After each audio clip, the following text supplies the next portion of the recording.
When I was young, I played for all Croatia national teams, under 16, under 18 and under 20. Gjatë gjeneratave të reja, pyeta për kombëtarën e Kroacisë, sa mund të jenë gjasat për të paraqitur, tha që ka luajtur te grup moshat e reja 16, 17 dhe 19. And I played some friendly tournaments for Croatia, let's say B selection, second national senior team. Dhe kam luajtur disa ndeshje miqësore me kombëtarën e Kroacisë me seleksionin e dytë.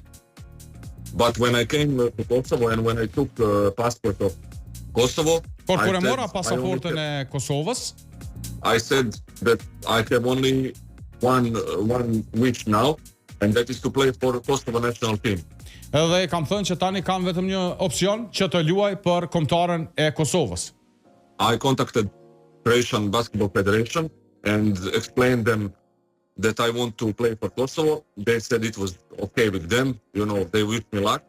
E kam kontaktuar me njerë Kroacin dhe i kam treguar që qëllimet e mia janë që ta përfaqësoj Kosovën dhe më kanë dëshiruar fat.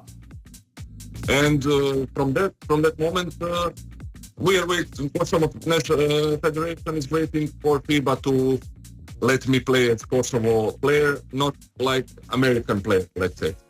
Edhe tani është faza ku është në pritje për të marrë lejen nga FIBA për t'i dhënë dritën jeshile që të paraqitet për Kosovën.